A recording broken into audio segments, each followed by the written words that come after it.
Yes, Jesus Christ is alive. He rose from the dead, and that day, that Easter Sunday morning, that first Easter, when Mary and Mary Magdalene and Salome went to the grave expecting to anoint a dead body, they saw the angel sitting there. And they said, "Where is Jesus?" The angel said, "He is not here, he is risen." I submit to you tonight that that's the greatest news the world has ever heard. He is not here. He has conquered the grave. He's alive. Ya, shalom saudara semua. Pada hari ini kita kembali beribadah pada Tuhan. Sekalipun pada hari ini adalah awal libur panjang yang diberikan oleh pemerintah, yaitu libur lebaran. Tetapi dimanapun berada kita harus tetap beribadah. Kalau memang tidak bisa beribadah secara onsite, maka kita akan tetap bisa mengikuti secara online dimanapun kita berada. Mungkin saat ini banyak jemaat yang lagi mudik, ya, pulang kampung, tapi juga di dalam perjalanan atau di dalam di luar sana, ketika ketemu keluarga pun juga bisa mengikuti secara online. Jangan sampai kita menikmati liburan tapi kita tidak beribadah, karena ibadah sangat penting. Dan hari ini saya akan menyampaikan firman Tuhan yang masih berkaitan dengan kematian dan kebangkitan Yesus. Memang saat ini memang masih dalam suasana hari kematian, memperingati kematian dan juga merayakan kebangkitan Tuhan Yesus, ya. Jadi hari ini saya akan ada seri 1, makna kematian dan kebangkitan Yesus. Tapi mungkin saya akan sampaikan seri kedua untuk minggu depan. Ya, apa makna kematian dan kebangkitan Yesus? Khususnya apa makna atau kuasa, ya, yang kita dapat dari kematian Yesus? Ya, mengapa Yesus harus mati? Kita lihat saudara, pada mulanya Allah menciptakan Adam dan Hawa di Taman Eden. Semuanya disediakan oleh Tuhan. Bahkan makanan, buah-buahan, tumbuhan, hewan, matahari, semua yang diperlukan manusia itu disediakan oleh Allah pada waktu penciptaan. Bahkan sebelum Adam diciptakan, semua yang dibutuhkan manusia itu diberikannya. Ya, jadi Allah kita Allah yang baik, mengerti apa kebutuhan manusia, apa kebutuhan kita. Tetapi karena ketidaktaatan Adam dan Hawa, ya, dia dihasut oleh ular yang dipakai oleh iblis. Akhirnya Adam dan Hawa jatuh dalam dosa. Seharusnya dia hidup enak di Taman Eden, seharusnya dia hidup berkelimpahan Taman Eden, tidak ada sakit penyakit, tidak ada kematian, tidak ada duka, cita. Tapi karena ketidaktaatan dari Adam dan Hawa, maka Adam dan Hawa dihukum, yaitu dikeluarkan dari Taman Eden, ya, tidak bisa bersama lagi dengan Allah, ya. Sebelumnya bisa bersama dengan Allah, karena pagi-pagi benar Allah berjalan di hari yang sejuk di Taman Eden. Tetapi sejak manusia sudah jatuh dalam dosa, maka manusia sudah terlepas dari hadirat Tuhan. Dosa tidak bisa berada di dalam hadirat Tuhan. Akhirnya manusia, Adam dan Hawa, diusir dari Taman Eden, ya, masuk ke dalam dunia yang sudah dikutuk oleh Tuhan karena dosa manusia. Dan Tuhan itu baik. Walaupun manusia juga dalam dosa, Allah merencanakan penyelamatan. Ya, pada klimaksnya, pada puncaknya adalah Allah mengirimkan anaknya Yesus Kristus yang mati bagi manusia. Karena semua manusia sudah jatuh dalam dosa dan tidak ada lagi yang kudus atau yang tidak berdosa, maka tidak ada keselamatan dari manusia itu sendiri. Maka Allah yang begitu mengasihi dunia mengaruniakan anak yang satu-satunya yang dikasihnya, itu Yesus Kristus, untuk mati bagi kita, ya. Ketika Yesus mati, dia berkata, "It is finished." Tetelestai, semua selesai, yaitu penebusan dosa manusia selesai di kayu salib. Supaya apa? Supaya manusia kembali ke rancangan semula, ya. Bisa masuk ke Millennium Kingdom, bahkan bisa masuk ke surga dan kembali bersama-sama dengan Tuhan Yesus atau Allah Bapa juga, ya. Dia akan kembali bersama-sama. Jadi Taman Eden yang pertama sudah rusak, sudah hancur karena Adam dan Hawa jatuh dalam dosa, tapi oleh Yesus maka kita akan dikembalikan hidup bersama dengan Yesus di Millennium Kingdom, kerajaan 1000 tahun di bumi ini, dan kemudian nantinya akan kita bawa ke langit baru yang bumi baru. Yaitu intinya dari kematian Yesus di kayu salib. Mari kita bahas ayatnya satu persatu. Yohanes 19 ayat 30. Sesudah Yesus meminum anggur asam itu, berkatalah, ia sudah selesai. Lalu ia menundukkan kepalanya dan menyerahkan nyawanya. Yesus di kayu salib, dia berkata, sudah selesai. Apa artinya selesai? Selesai dari apa? Yaitu selesai dari tugasnya yang diberikan oleh Allah Bapaknya, ya kan? Dia untuk ke dunia menjadi manusia, untuk menjadi tebusan bagi manusia, untuk menanggung segala dosa, beban, kutuk manusia. Sehingga manusia yang percaya kepada Yesus, percaya kepada Juru Selamat, yaitu Yesus sendiri, maka akan memperoleh hidup yang kekal, kembali ke surga nanti. Tetapi bagaimana yang tidak percaya? Dia akan masuk ke neraka, dia akan masuk ke dalam penguasaan dari iblis sendiri. Ya, jadi Yesus sudah menjadi manusia, dia dianiaya, disiksa, ditolak, menanggung berbagai penderitaan, sampai dipaku tangan kanan kirinya, terus kakinya lubung ditusuk pakai mahkota duri seperti ini, saudara ya. Jadi Yesus menanggung dosa kita dengan pakai mahkota duri, supaya kita bisa memperoleh mahkota kehidupan. Ya. Jadi saudara, sudah selesai ya. Kita lihat apa yang ditugaskan oleh Bapa kepada Yesus. Yohanes 6 ayat 38 sampai 40. Sebab aku telah turun dari surga bukan melakukan kehendakku, tetapi untuk melakukan kehendak Dia yang telah mengutus aku. Yesus turun dari surga ke dunia bukan untuk melakukan kehendaknya Dia sendiri, tetapi melakukan kehendak Bapaknya. Karena Bapaknya berkata, ya, begitu besar kasih Allah akan dunia ini, maka dikaruniakannya anak yang tunggal yang dikasihinya, supaya barang siapa yang percaya tidak binasa, melainkan peroleh hidup yang kekal. Yesus datang melakukan kehendak Dia, ya. Dan inilah kehendak Dia, kehendak Bapaknya yang telah mengutus aku, yaitu supaya dari semua yang telah diberikannya kepadaku jangan ada yang hilang, tetapi supaya aku bangkitkan pada akhir zaman. Jadi Yesus tugasnya adalah menjadi juru selamat, tebusan, supaya orang yang percaya sekalipun dia sudah mati, dia akan dibangkitkan ketika Yesus datang kedua kali nanti, saudara ya. Sebab inilah kehendak Bapakku, itu supaya setiap orang yang melihat anak dan yang percaya kepadanya beroleh hidup yang kekal, dan supaya aku membangkitkan pada akhir zaman. 2 kali katakan, supaya orang yang percaya ya kepadaku, pada kehendak Bapakku, ya, maka mereka tidak akan mati walaupun secara fisik sudah mati, dan dia akan dibangkitkan pada akhir zaman. Karena Yesus akan datang segera untuk kedua kalinya di awan-awan. Orang yang mati di dalam Kristus akan bangkit dan naik bersama-sama orang yang percaya di dunia ini untuk bertemu dengan Tuhan Yesus di awan-awan, dan akan dibawa ke surga di mana Yesus berada, di situ kita berada. Jadi saudara mungkin sudah akan berkata, Pak, masih lama pengangkatan, masih lama rapture. Saudara misalnya, ya andai kata saudara ada yang meninggal, tetapi di dalam Kristus, rapture belum terjadi, pengangkatan belum terjadi, tapi mungkin saudara ada yang meninggal, ya. Tetapi kalau nanti Yesus datang, yang meninggal di dalam Kristus, itulah yang mula-mula yang pertama dibangkitkan untuk dibawa ke surga bersama Yesus. Jadi saudara, kalau kita hidup dalam Kristus, kita mau mati duluan sebelum Yesus datang, atau Yesus datang, kita akan tetap mengalami rapture. Ya, Yohanes 11 ayat 25 sampai 26. Jawab Yesus, akulah kebangkitan dan hidup. Barang siapa percaya kepadaku, ia akan hidup walaupun ia sudah mati. Dan setiap orang yang hidup dan yang percaya kepadaku tidak akan mati selama-lamanya.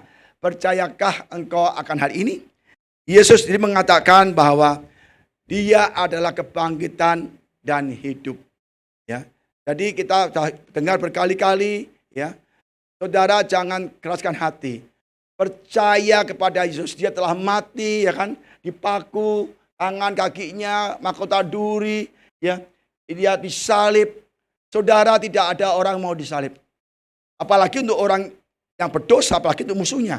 Saudara mau nggak kira-kira disalib untuk orang yang memusuhi saudara?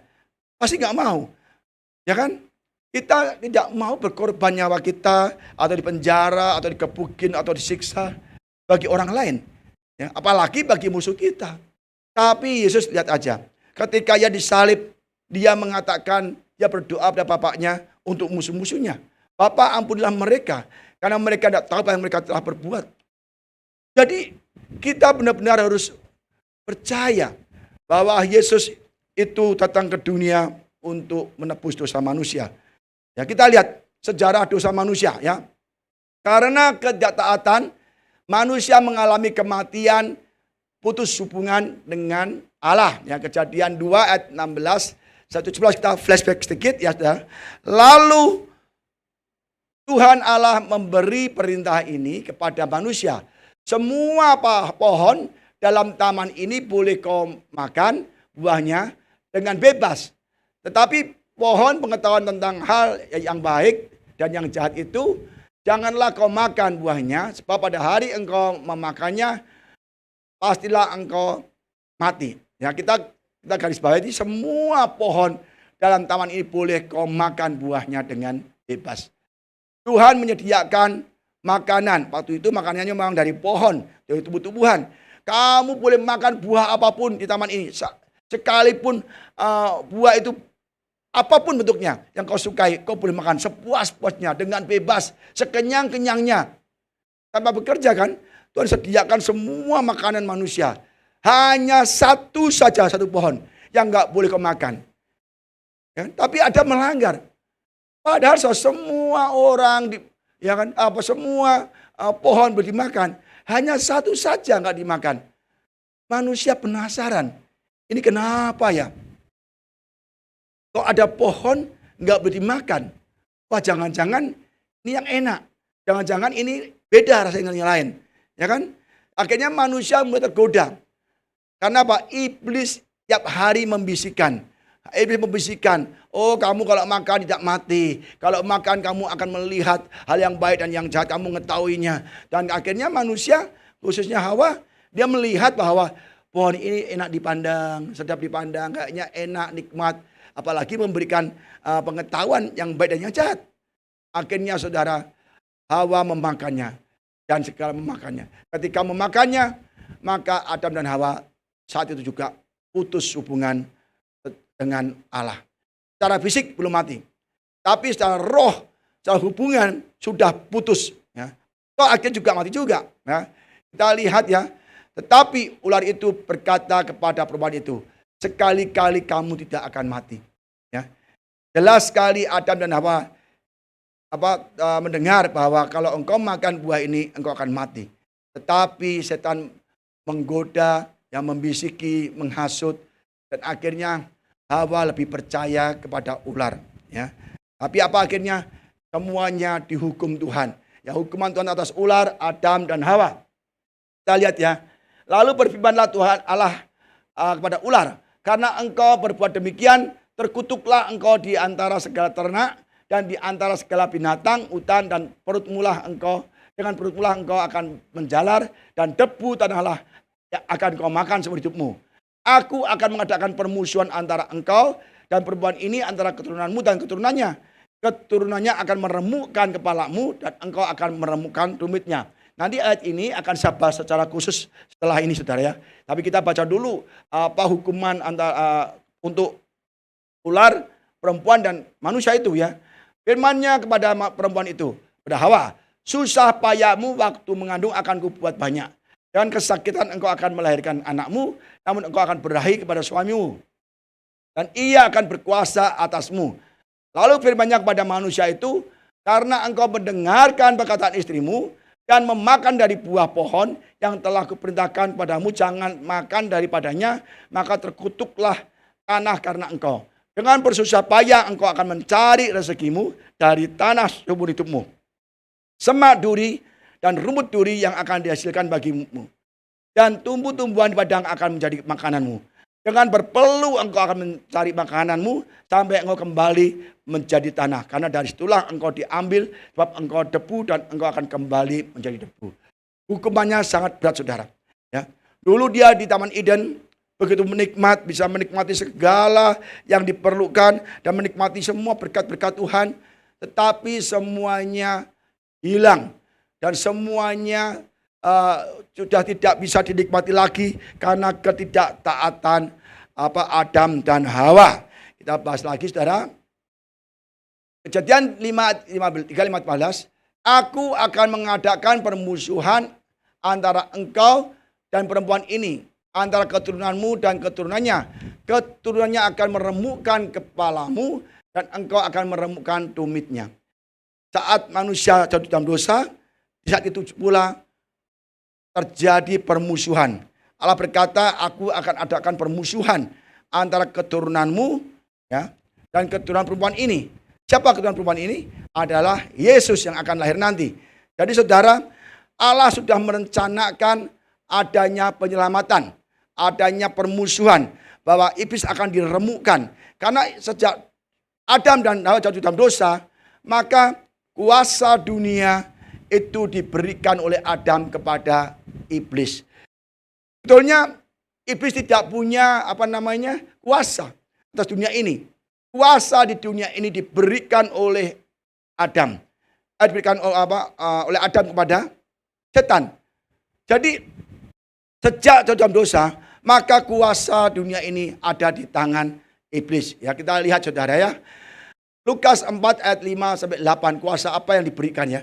Kemudian ia membawa Yesus, ini ujian ayat ya.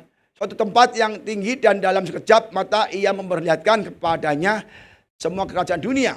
Kata iblis kepada Yesus, segala kuasa itu serta kemuliaannya akan kuberikan kepadamu. Sebab semua itu telah diserahkan kepadaku. Dan aku akan memberikan kepada siapa saja yang ku kehendaki. Jadi iblis membawa Yesus ya, untuk memperlihatkan kerajaan dunia, keindahan dunia. Semua itu harusnya miliknya Adam, dikuasai oleh Adam. Tapi sejak dalam dosa, kuasa itu, kemuliaan dunia itu diberikan kepada iblis. Ya. Maka dia berani berkata kepada Yesus, segala kuasa, kuasa apa itu? Kuasa untuk menaklukkan dunia, kuasa atas dunia itu. Ya. Dan serta kemuliaannya akan kuberikan kepadamu. Sebab semua itu telah diserahkan kepadaku. Asal apa? Yesus mau menyembah. Jadi Yesus ditawarkan iblis, udahlah kamu gak usah kayu salib, gak usah mati, gak usah apa. Ini aku berikan kepadamu kuasa dunia. Aku berikan kepada kamu. Ini kuasa yang aku terima dari Adam. Maka aku berikan kepadamu asal kau mau menyembah aku. Yesus tidak mau cara demikian. Itu cara iblis. Tidak mau tunduk kepada atau menyembah pada iblis. Maka Yesus menjawab, ada tertulis, hanya kepada Allahmu saja engkau menyembah. Ya. Jadi saudara, kuasa apa yang diberikan oleh iblis dari Adam, kita lihat ya. Kejadian 1:28, Allah memberkati mereka. Lalu Allah berfirman kepada mereka, beranak cuculah dan bertambahlah banyak, penuhilah bumi dan taklukkan itu. Berkuasalah atas ikan-ikan di laut dan burung-burung di udara dan atas segala yang berada di bumi. Ya. Jadi kuasa ini, berkat-berkat Tuhan untuk Adam, kuasa-kuasa untuk dunia ini, semuanya sudah di tangan iblis. Maka dia berani berkata kepada Yesus, segala kuasa serta kemuliaannya sudah diserahkan kepadaku. Kalau kau menyembah aku Yesus, aku berikan kuasa itu kepadamu. Ya kan? Jadi iblis, Adam tidak menyerahkan begitu saja. Tapi iblis mencurinya. Dengan cara menghasut Hawa, menghasut Adam. Ketika dalam dosa, maka berkat dari Tuhan, kuasa itu menjadi milik iblis dicuri. Maka Yohanes 10:10 katakan, pencuri datang hanya untuk mencuri dan membunuh dan membinasakan. Tapi aku datang supaya mereka mempunyai hidup dan mempunyai hidup dalam segala kelimpahan. Jadi saudara, iblislah yang mencuri berkat-berkat kita. Kalau kita percaya kepada Allah Bapa kita melalui Yesus Kristus dengan pengorbanan kayu salib, kita sudah bisa memiliki kembali apa yang diberikan Allah kepada Adam, ya, yaitu berkat, yaitu berkuasa atas bumi, kuasa atas sakit penyakit, kuasa atas iblis, kuasa atas kutuk. Semua kuasa itu kita bisa dapat kembali. Ya, berkat, tidak sakit penyakit, tidak ada kekurangan, kemiskinan, tidak semua. Karena apa? Melalui pengorbanan Yesus di kayu salib. Dia menanggung dosa kita, kutuk sakit penyakit, kutuk kemiskinan, kutuk macam-macam kutuk. Itu semua sudah ditanggung Yesus kayu salib. Maka kita percaya kepada Yesus, menerima Yesus sebagai Tuhan dan Juru Selamat, maka kita memiliki kembali berkat-berkat Allah yang diberikan kepada Adam, dan itu akan diberikan kepada kita karena sudah dikembalikan ya oleh melalui Yesus ya. Dan Yesus datang memberikan hidup berkelimpahan. Dengan cara apa? Menjadi korban, menjadi kutuk, menjadi orang yang berdosa di atas kayu salib. Karena itu kutuk kita, dosa kita, maka melalui Yesus tanah yang kita kerjakan itu kembali berlimpah-limpah. Ya, tanah dikutuk oleh Allah karena Adam berdosa. Tapi kalau kita percaya Yesus, kutuk itu sudah tidak ada lagi. Ya, keturunanmu dan keturunannya akan ada permusuhan. Keturunannya akan meremukkan kepalamu, yaitu di kayu salib, ya. Dan keturunanmu akan meremukkan tumitnya. Itu terjadi di kayu salib. Maka kayu salib itu pengorbanan Yesus adalah kuasa untuk mengembalikan kita ke dalam keadaan semula seperti pada waktu ada di Taman Eden, ya. Tapi memang perlu pengorbanan. Kita lihat saudara, Kejadian 3 ayat 21 katakan demikian, ya kan? Kejadian 3 ayat 21. Dan Tuhan Allah membuat pakaian itu dari kulit binatang untuk manusia dan untuk istrinya, lalu mengenakannya kepada mereka.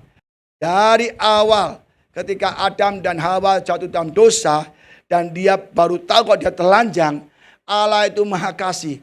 Ada binatang yang disembelih, diambil kulitnya, ya, darahnya dicurahkan, diambil kulitnya, dan dikenakan untuk penutup ketelanjangan Adam dan Hawa. Nah, inilah lambang dari pengorbanan Yesus di kayu salib, sebagai anak domba yang disembelih, yang dipakukan di kayu salib.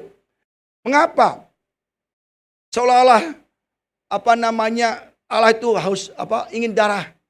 Karena darah adalah lambang kehidupan.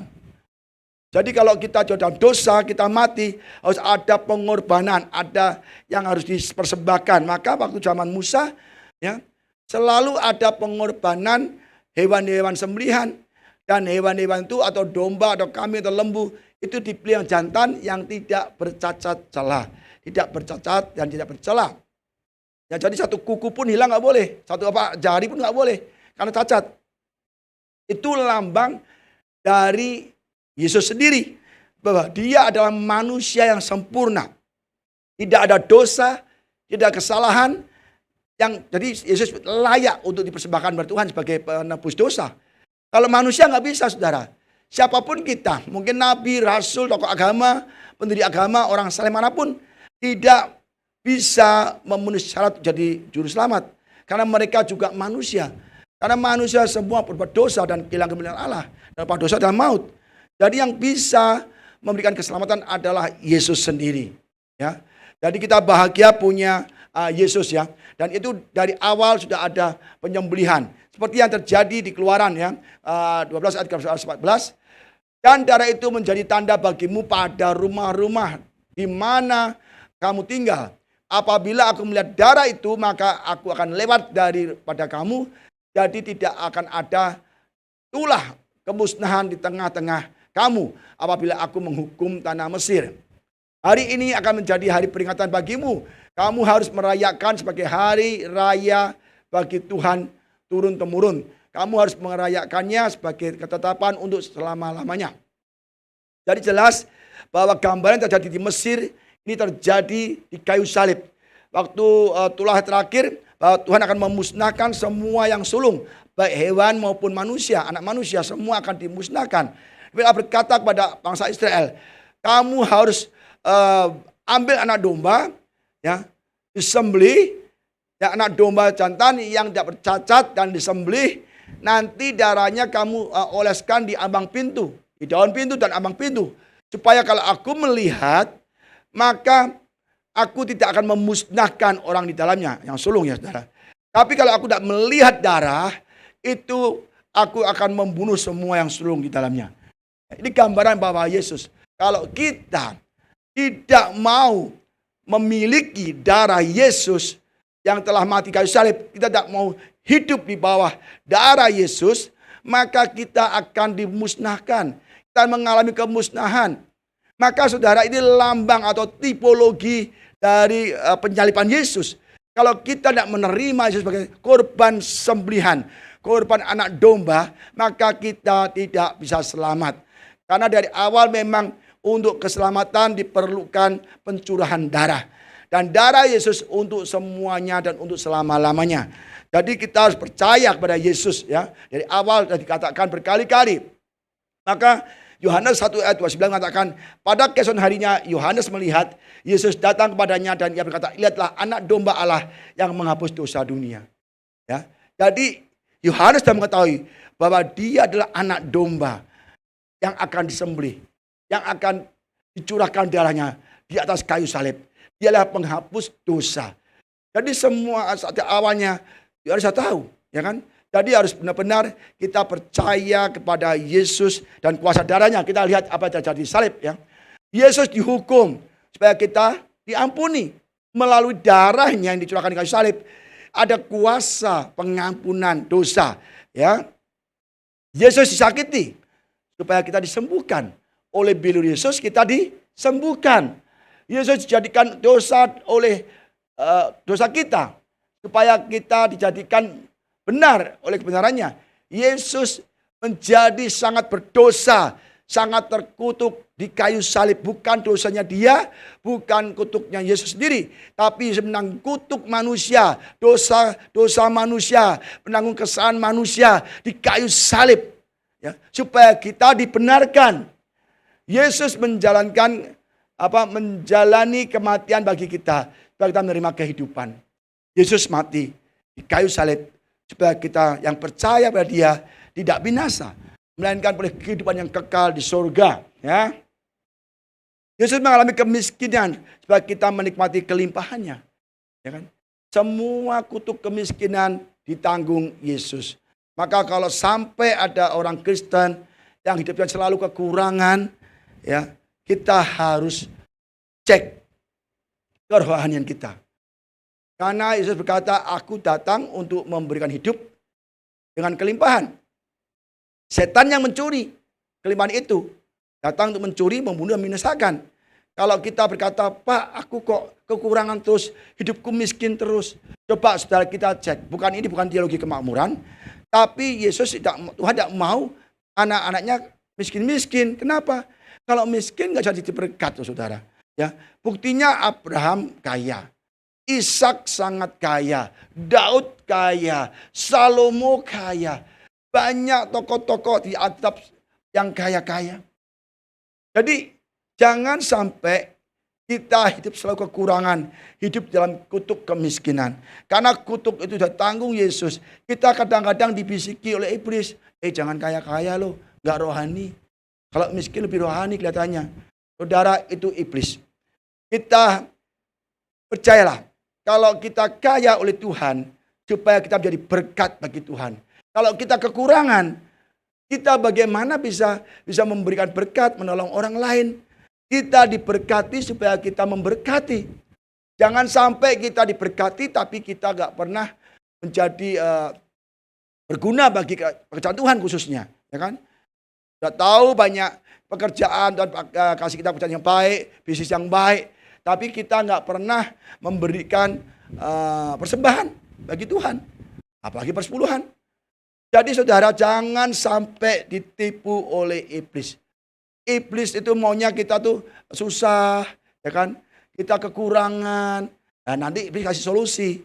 Kamu sembah aku kasih dunia. Ya, banyak sekali ya artis, ya tokoh-tokoh politik, mereka yang dihasut oleh iblis dan dia akhirnya menghalalkan semua cara untuk mencari kekayaan. Ini bukan cara Tuhan. Ya, cara iblis. Sembah aku aku akan berikan semua dunia ini dan kemegahannya. Yesus berkata, sembahlah Tuhan. Carilah kerajaan Allah dan kebenarannya, maka semua ditambahkan. Ya, kita lihat saudara. Katakan jadi kita yang cerita lagi, Yesus menanggung rasa malu kita, supaya kita menerima kemuliaannya. Rasa malu di Taman Eden sudah diberikan pakaian dari kulit binatang, supaya rasa malu itu ditutupi oleh Tuhan sendiri melalui darah. Jadi kalau kita menanggung rasa malu dengan darah Yesus di atas kayu salib, kita tidak boleh merasa malu lagi. Yesus menanggung ketertolakan supaya kita diterima oleh Bapa. Ya, banyak orang menolak kita misalnya, jangan takut. Siapapun yang menolak kita, jangan takut. Asal jangan ditolak oleh Yesus. Jangan sampai Yesus ngomong, aku tidak kenal kamu. Itu yang celaka, saudara. Ya, 1000 orang menolak saudara, nggak apa-apa. Yang penting saudara benar ditolak karena kebenaran. Jangan ditolak karena korupsi, ditolak karena berbuat dosa, ditolak karena saudara menipu, jangan. Ditolak karena kebenaran, karena nama Yesus, jangan takut. Banyak kan orang dunia, dia malu-malu, ya kan, mengaku Yesus, ya kan. Kalau aku mengaku Yesus, banyak teman saya mengaku Yesus di kerjaan saya bersaksi nama Yesus di tempat saya bekerja, wah saya malu Pak, nah saya dipecat karena mereka bukan orang seiman, mereka bukan seiman dengan kami. Nah itu namanya kita malu mengaku Yesus dan kita juga akan tidak diakui Bapa. Tapi kita harus benar-benar mulai jangan menolak Yesus. Dimanapun berada kabarkan oleh Yesus, kabarkan, ya kan? Kabarkan Injil, kabarkan surga, kabarkan firman Tuhan. Maka kita akan diterima oleh Bapa. Yesus menjadi kutuk, ya, supaya kita terima berkat. Ya kan? Yesus sudah menanggung kutuk kita. Jadi jangan sampai kita dibodohi lagi oleh iblis. Ya, klik coba, Stephen. Klik, kan? Oke. Tadi mana? Ini ya.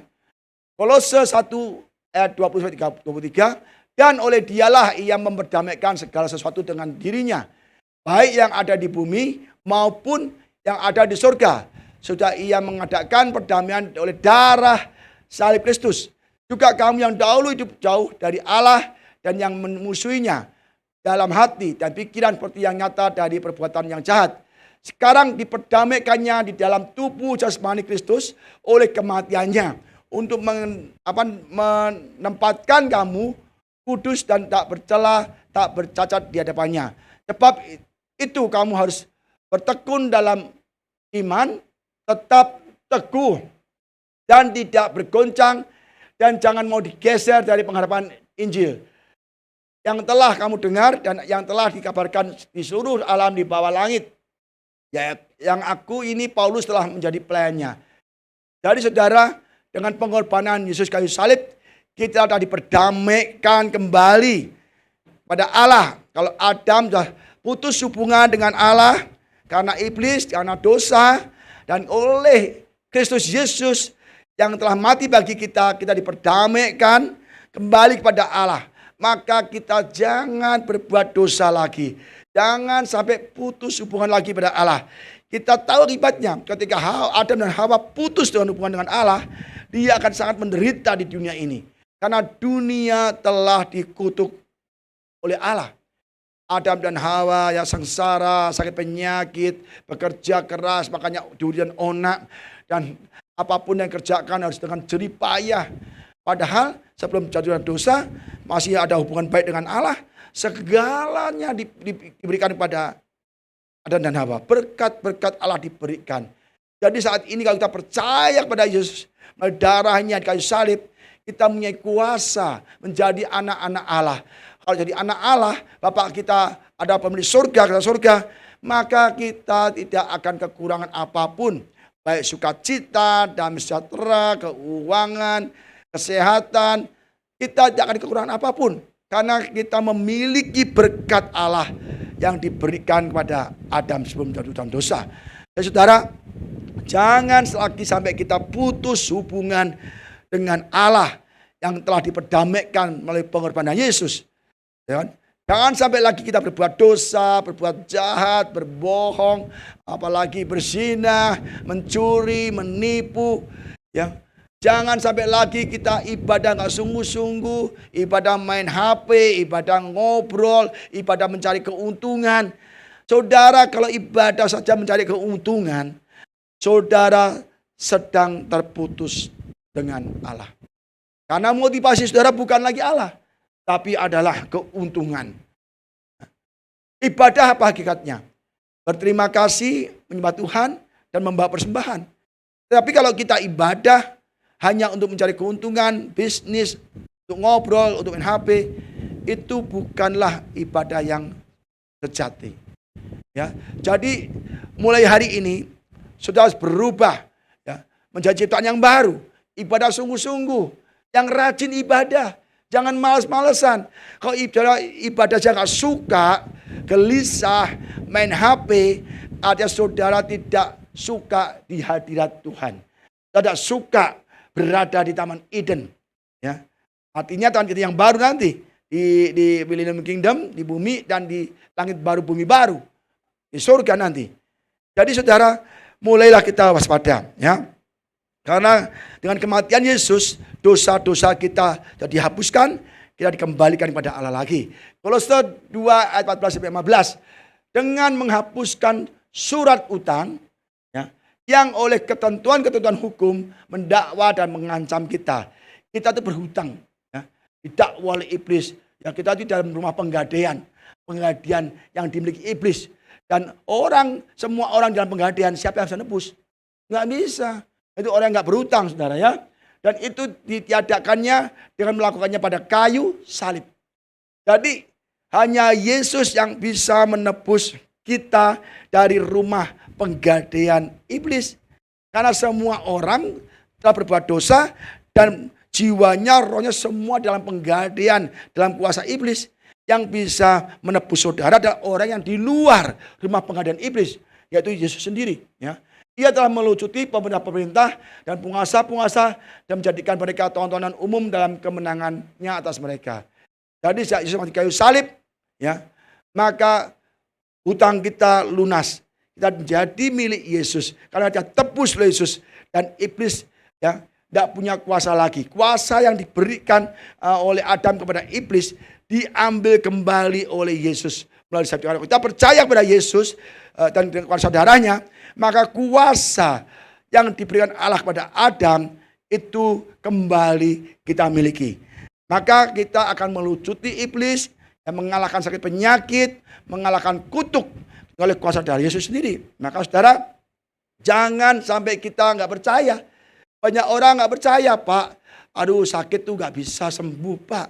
Karena sekarang udah nggak ada mujizat lagi, nggak ada kesembuhan lagi, nggak ada pemulihan lagi, nggak ada pelepasan lagi. Itu adalah bisikan iblis. Ketika kita percaya kepada Yesus yang mati kayu salib, maka segala kuasa itu kembali kepada kita. Kita sakit penyakit, ya, kutuk kemiskinan, kutuk apalagi nenek moyang, untuk keluarga kita dulu. Semua sudah dipatahkan, dihancurkan kuasanya oleh darah Yesus. Maka katakan, the seed would bruise the serpent, Satan in the head. Jadi kuasa darah Yesus rumitnya menghancurkan kepala iblis, kepala ular. Tapi ular hanya memanggut kaki Yesus, ya. Sebab kalau kita ketika masih seteru diperdamaikan dengan Allah oleh kematian anaknya, lebih-lebih kita yang sekarang telah diperdamaikan pasti akan diselamatkan oleh hidupnya.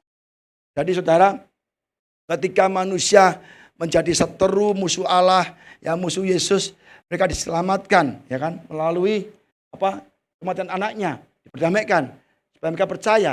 Apalagi kita yang hidup dalam kasih karunia ini, pasti lebih lagi, saudara. Maka kita jangan khawatir, ya saudara, bahwa Yesus telah mati bagi kita. Ya. Kita lihat lagi yang terakhir, ayat terakhir nih, ya, adalah apa arti kematian Yesus. Ya. Wahyu 12 ayat 10-11. Dan aku mendengar suara yang nyaring di surga berkata, sekarang telah tiba keselamatan dan kuasa dan pemerintahan Allah kita. Dan kuasa Dia yang diurapinya. Karena telah dilemparkan ke bawah pendakwa saudara-saudara kita yang mendakwa mereka siang dan malam di hadapan Allah kita. Ya. Dan mereka mengalahkan Dia oleh darah anak domba dan oleh perkataan kesaksian mereka. Karena mereka tidak mengasihi nyawanya. Mereka sampai ke dalam maut. Ya. Jadi sekarang keselamatan dan kuasa dan pemerintahan Allah kita ya sudah kita dapatkan melalui Yesus. Ya. Dan kita akan mengalahkan semua pendakwa-pendakwa kita, iblis-iblis yang di bawah kaki kita ya oleh darah Yesus dan oleh kesaksian kita.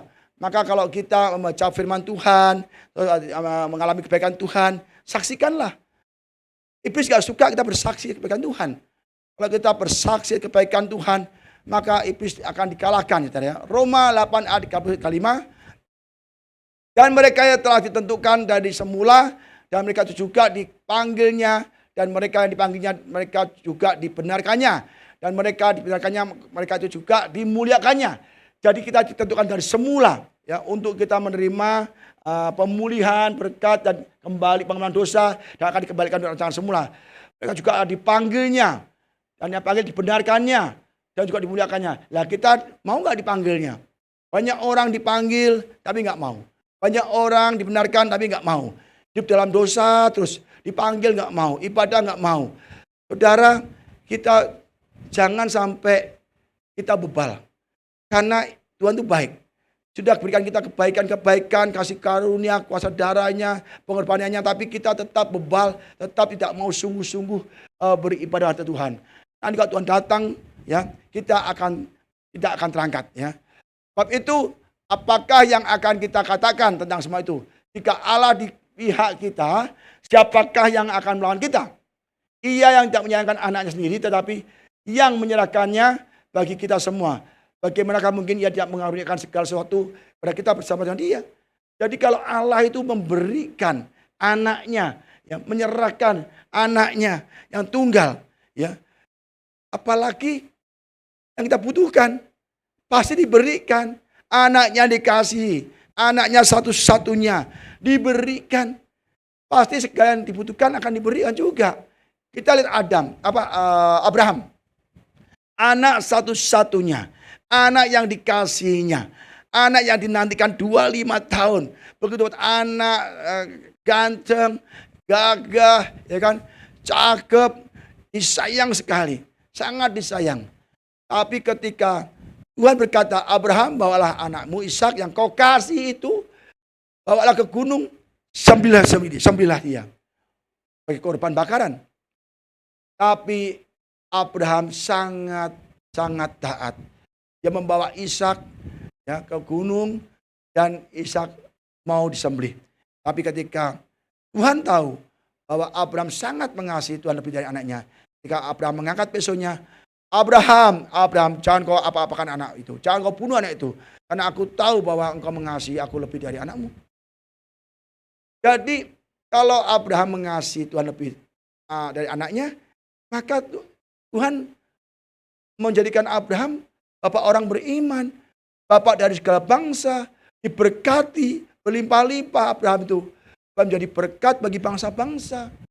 Lah kalau kita tidak mau memberikan terbaik untuk Tuhan, hidup kita, waktu kita, tenaga kita, keuangan kita, nyawa kita untuk Tuhan atau untuk pekerjaan Tuhan, maka Tuhan tahu bahwa engkau tidak mengasihi aku seperti anak muda yang kaya.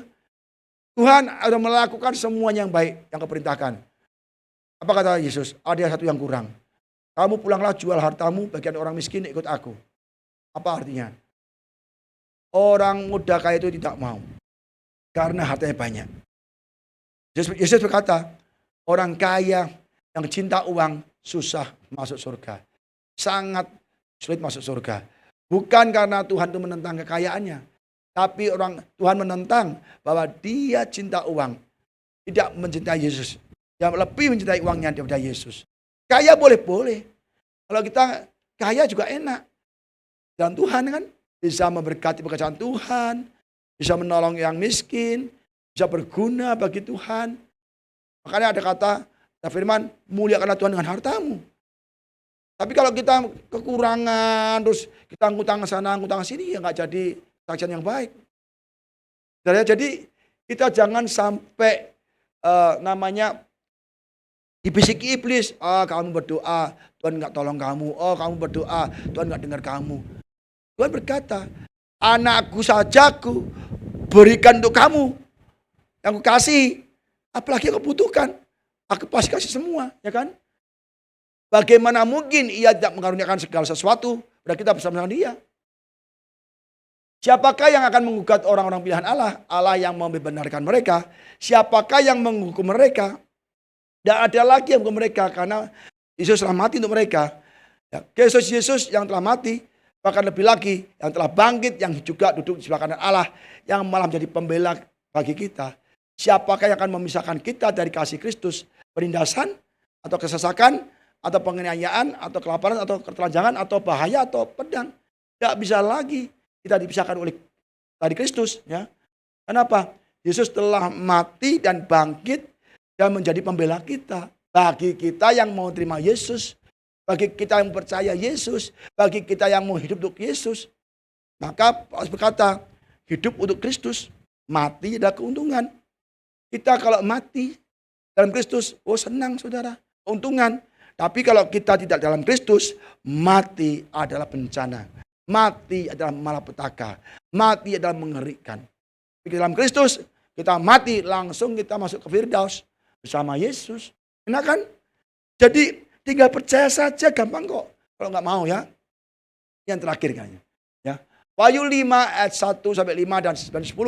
Ini apa kuasa, apa makna, apa benefit atau keuntungan yang kita terima ketika Yesus mati di kayu salib, ya. Maka aku melihat di tangan kanan dia, ya Allah Bapa, ya, yang duduk di atas takhta sebuah gulungan kitab, ya. Allah Bapa memegang dengan tangan kanannya sebuah kitab, gulungan kitab yang ditulis sebelah dalam dan sebelah luarnya dan dimeteraikan dengan 7 meterai. Jadi ada kitab dimeteraikan. Ya. Kitab itu berisi, ya, segala yang terjadi yang di masa lalu, masa sekarang, dan masa yang akan datang. Itu kitab, tapi nggak bisa dibuka. Karena apa? Ada meterainya. Tidak bisa ada orang yang bisa membukanya. Dan aku melihat seorang malaikat yang gagah, yang berseru dengan suara nyaring katanya, siapakah yang layak membuka gulungan kitab itu dan membuka meterai-meterainya? Tapi tidak ada seorang pun yang di surga atau yang di bumi atau yang di bawah bumi yang dapat membuka gulungan kitab itu atau yang dapat melihat sebelah dalamnya. Jadi tidak ada seorang pun di atas bumi, di bawah bumi yang bisa membuka kitab itu. Kitab itu berisi segala, ya, yang terjadi di bumi ini dari awal sampai akhir nanti, ya. Kita mungkin sudah bisa melihat sekarang, tapi bagaimana yang akan datang, yang pasti akan terjadi, itu yang belum kita bisa lihat sampai ada yang membuka kitab itu, ya. Maka menangislah aku, Yohanes, ya, dengan amat sedihnya karena tidak ada seorang pun yang dianggap layak membuka gulungan kitab itu ataupun melihat sebelah dalamnya.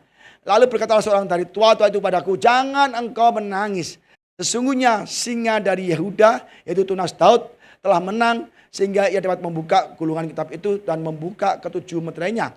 Dan mereka menyanyikan suatu nyanyian baru, katanya, engkau layak menerima gulungan kitab itu dan membuka meterai-meterainya karena engkau telah disembelih. Darahmu telah dicurahkan, kan? Sembelih dengan darahmu engkau telah membeli mereka, membeli semua manusia yang tebusnya, yang mau percaya, ya, bagi Allah dari tiap-tiap suku dan bahasa dan kaum dan bangsa. Dan engkau telah membuat mereka menjadi suatu kerajaan dan menjadi imam-imam bagi Allah kita. Dan mereka akan memerintah sebagai raja di bumi. Jadi dengan kematian Yesus, darah dicurahkan, dia yang layak membuka kitab itu. Dimeteraikan. Kitab itu 7 meterai, dibuka satu persatu. Bahkan seluruh kitab Wahyu itu dituliskan karena Yesus telah mati dan ditunjukkan kepada Yohanes apa yang akan terjadi di kemudian hari. Banyak orang tidak tahu, hanya orang yang sudah benar-benar percaya kepada Yesus, yang menerima kuasa darahnya, dia akan melihat apa yang akan terjadi masa depan. Orang hebat di Amerika, dimanapun berada, melihat, meramal apa yang terjadi, apa yang akan meteor jatuhnya kapan, komet jatuhnya kapan, diprediksi, dipelajari untuk bertahun-tahun. Oh, ada meteor besar akan menabrak bumi, ya kan? Oh, ada bintang ini akan jatuh ke bumi. Oh, akan ada peperangan. Oh, ada apa penyakit. Oh, ada kelaparan. Itu semua mereka mencari info-info, meramal semua. Mereka buta. Padahal kita bisa melihat dengan jelas apa yang akan terjadi di kemudian hari. Apa yang pasti terjadi di masa akan datang. Dengan apa? Dengan kita percaya kepada Yesus, maka kita akan disingkapkan seluruhnya. Itu khususnya di kitab Wahyu, Revelation.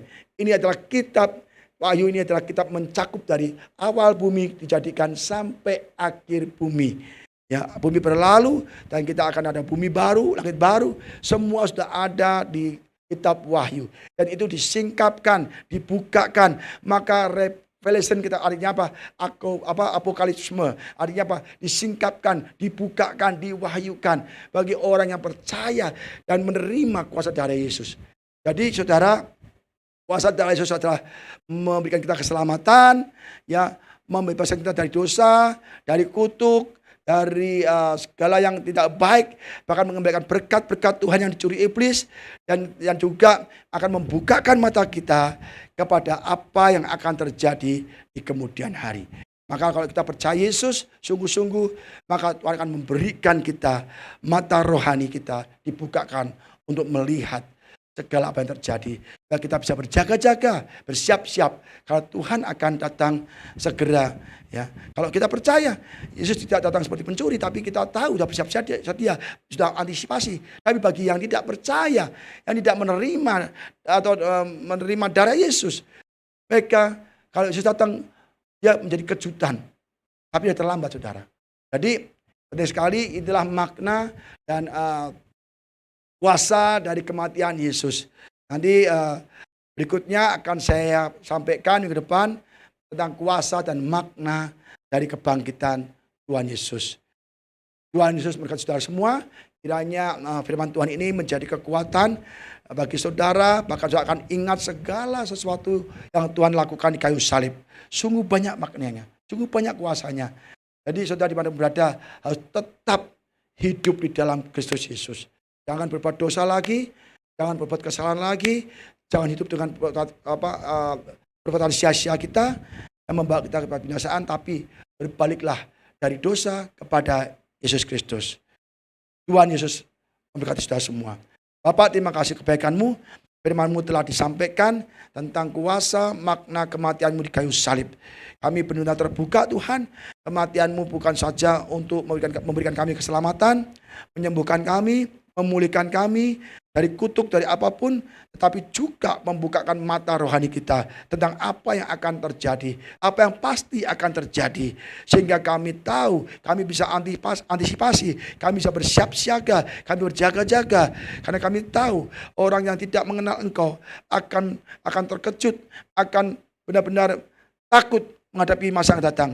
Tapi kami Tuhan yang percaya kepada Engkau, kami bisa melihat apa yang Tuhan singkapkan, apa yang Tuhan wahyukan, Tuhan bukakan kepada kami yang percaya kepada Engkau melalui pengorbanan darah Yesus. Dan kami percaya Tuhan, mulai hari ini kami berjaga-jaga, kami bersiap-siap, dan kami akan mengambil waktu untuk berdoa senantiasa, membaca firman-Mu siang dan malam, merenungkannya, melakukannya Tuhan.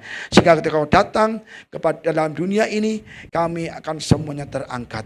Terima kasih Bapak. Hamba-Mu berdoa untuk setiap jemaat-Mu dimanapun mereka berada, saat ini mereka liburan, pulang kampung, ketemu keluarga, dan mereka menjadi berkat bagi keluarganya di kampung-kampung, di desa-desa, ataupun dimana berada.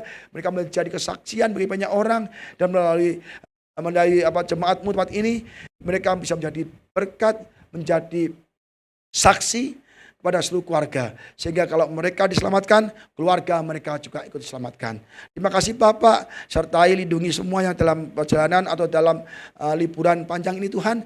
Dan kami percaya Tuhan bila ajak berikan dengan hati yang mau selalu berdoa, baca firman-Mu dan melakukan firman-Mu. Terima kasih Tuhan Yesus. Hanya di dalam nama Tuhan Yesus Kristus kami bisa berdoa mengucap syukur. Haleluya. Amin. Saudara, sebelum kita akhiri pada ini, mari kita terima berkat Tuhan. Dan berkat ini kita ucapkan bersama-sama. Dan apa yang kita ucapkan dengan iman akan terjadi di dalam hidup saudara. Mari angkat tangan saudara. Diberkatilah keluargamu. Diberkatilah suamimu. Diberkatilah istrimu. Diberkatilah anak-anakmu. Diberkatilah orang tuamu. Diberkatilah kesehatanmu.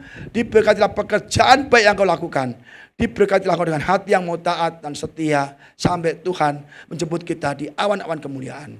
Terimalah berkat rahmat anugerah dari Allah Bapa di surga, cinta kasih sang Tuhan Yesus Kristus, penyertaan, pertolongan dan penghiburan, sukacita dan sejahtera Roh Kudus menyertai kita semua pada hari ini, siang ini sampai selama-lamanya. Hanya di dalam nama Tuhan Yesus Kristus yang percaya, mari sama-sama kita katakan amin. Tuhan Yesus berkati saudara semua.